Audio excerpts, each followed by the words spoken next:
کتاب وایي که چا 100,000 واره یعنی 100,000 وارې کلمه د لا اله الا الله وویل په خپل ټول عمر کې، رب العزت خدای 7 اندامه د انسان پر اور د دوزخ باندې حرام ګرځوي، بیا یې اور د دوزخ نشي سوځولی. او که څوک مړ سي د قریبانو و انډیوالانو څخه او د هغه د روح دپاره 100,000 وارې کلمه د لا اله الا الله ووایي، د قبر د عذاب څخه الله عز وجل نجات ورکوي، په قبر کې عذاب نشي لیدلی. ابن عمر رضی الله تعالی عنه فرمایي چې ما په زمانه کې د علیه الصلاة وسلام د یو مړي پر روح باندې 100,000 واره یعنې 100,000 وارې کلمه د لا اله الا الله وویل، ثوابونه مې د دې مړي و روح ته ور وبخښل. او د دغې کلمې وصیت مې هم خلکو ته کاوه چې کلمه د لا اله الا الله 100,000 وارې د خپلو مړو دپاره د ارواح خوښۍ دپاره وایاست. نو ما نه دي لیدلي هغه مړي، مګر هغه مې لیدلی دي په جنت کې چې ما په خوب کې لیدلی دي چې 100,000 واره مې کلمه د لا اله الا الله ورته ویلې ده و روح ته د هغه، نو هغه مړی ما په خوب کې په جنت کې لیدلی. نو کتاب وایي چې مؤمن او مسلمان باید کلمه د لا اله الا الله د خپل پلار او د مور و روح ته 100,000 وارې ووایي چې خدای تعالی عز وجل د قبر د عذابو د آخرت د عذابو څخه وساتي او جنت یې خدای تعالی عز وجل واسي. که چیرې یوازې د یو شخص په وسه باندې نه و پوره چې 100,000 وارې کلمه د لا اله الا الله ووایي، نو چې څو نفر راټول کړي لکه ختم چې کړي، نو په هغو دې ووایي او ثوابونه دې د خپل پلار او مور و روح ته وبخښي.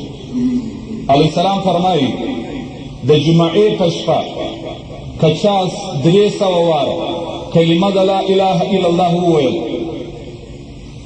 په جنت کې خدای تعالی عز وجل دته دونه درجه ورکوي لکه یو نبي ته چې خدای تعالی ورکوي. او نه مري دا شخص تر هغه وخته پورې چې ځای د جنت دته پر حال د ځکندن ور ونه ښیي پروردګار علم. او هر څوک چې کلمه د لا اله الا الله ډېره وایي او پر ژبه باندې یې جاري اور د دوزخ دی نه سوځي.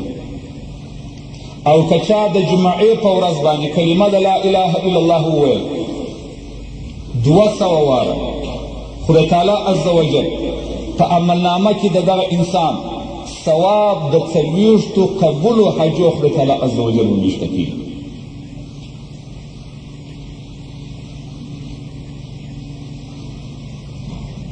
علیه السلام فرمایي که چا وروسته تر لمانځه د سهار چې لمونځ وکړي او په مسجد کې کښېني تر هغه وخته پورې چې لمر راخیږي او دغه کلمه د لا اله الا الله وایي، او وروسته د مازدیګر تر لمانځه تر لمرلېدو پورې دا کلمه د لا اله الا الله ووایي، په مابینځ کې د دې کلمې د دنیا خبرې ونه کړي، پر خدای تعالی باندې حق ده چې الله عز وجل به دی خامخا و جنت ته استي.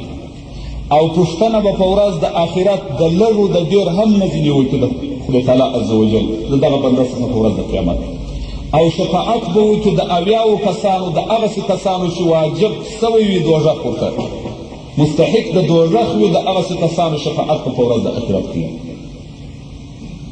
که چا په وخت کې د اوداسه کلمه د لا اله الا الله وویل، پر هر څاڅکي باندې چې د ده د اندامو څخه تویېږي خدای تعالی عز وجل یو ملکه پیدا کړي، تر ورځې پورې د قیامت دغه ملکه کلمه وایي او ثواب یې و دغه شخص ته چې دا کلمه یې په اوداسه کې ویلې د خدای تعالی عز وجل یې د دغې ملکې ثوابونه ټول پروردګار عز وجل و ده ته ورپرچوي. هر سړي که په وخت کې د خوب چې و خوب ته ځي 10 واره کلمه د لا اله الا الله محمد رسول الله وویل، داسې ثواب لري لکه یو مرئۍ چې په لاره کې د خدای عز وجل عذاب وګرځي.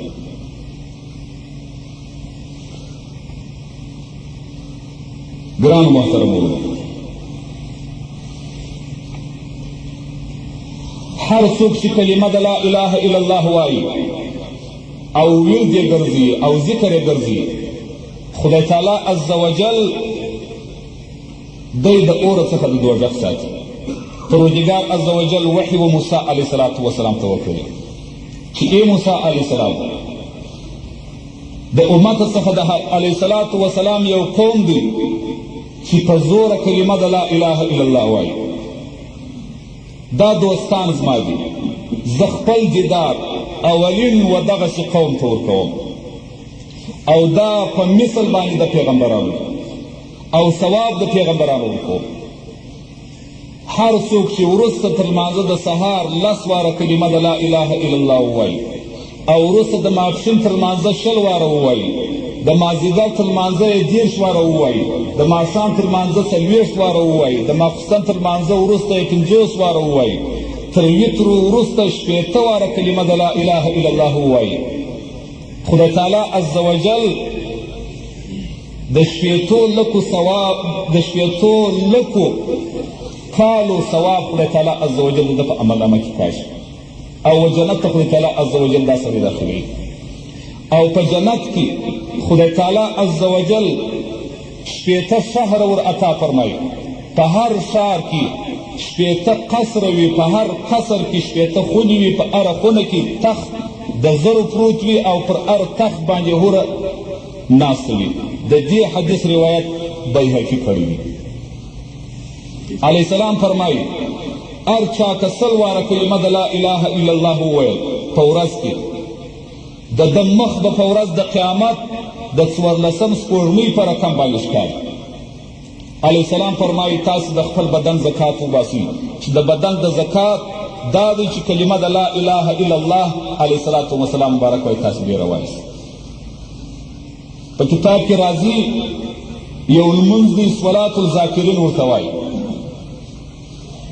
مؤمن باید دا لمونځ په خپل عمر کې یا چې فارغ سي دا لمونځ باید وکړي.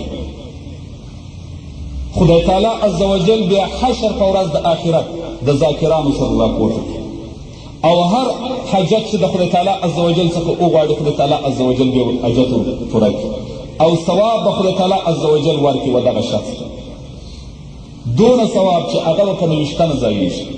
4 رکعاته لمونځ په هر رکعت کې وروسته تر الحمدلله 15 واره قل هو الله احد ویل، وروسته تر قل هو الله په ولاړه کې 300 واره کلمه د لا اله الا الله ویل، په رکوع کې، په سجده کې او په قومه کې چې د رکوع څخه راپورته سي په مثل د صلات تسبیح د لمانځه 40 واره کلمه د لا اله الا الله ویل،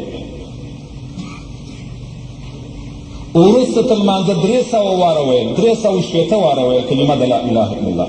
شیخ باعزید بوستاني صاحب فرمایي چې زما څخه دا لمونځ یو وخت پوه سو 40 ورځې غمجنه وم، او دی مبارک فرمایي چې ما علیه الصلاة والسلام په خوب ولیدي. باعزید بوستاني صاحب وایي چې علیه الصلاة والسلام ما په دغه شپه په خوب باندې ولیدي چې دغه لمونځ صلات الذاکرین لمونځ ما وکړ، او هر چا که په خپل عمر کې دا لمونځ وکړي پر ده باندې جنت حلال دی او دوزخ پر حرام دی. کتاب وایي، نو کتاب وایي ټولو مؤمنانو او مسلمانانو ته چې دغه لمونځ په خپل عمر کې یو وارې ادا وفرمایي چې خدای تعالی عز وجل جنت ورته واجب کړي او د اور څخه د دوزخ یې وساتي. قال زازان انا نبي صلى الله عليه وآله وسلم من قال لا إله إلا الله محمد رسول الله مع الأذو أكرمه الله تعالى ب12 مقامات. علیه الصلاة والسلام فرمایي که چا په کامل اوداسه سره کلمه د لا اله الا الله محمد رسول الله وویل په 12 ځایو کې به خدای تعالی عز وجل د ده عزت و اکرام وکړي. اولها يقبض روحه مع الاسلام، د ده روح به په کامل اسلام سره ځي. وثاني يهون عليه سكرات الموت، د زکندن سختی به خدای تعالی عز وجل پر اسانه کړي. ويضيع قبره، قبر به خدای تعالی عز وجل روشانه کړي.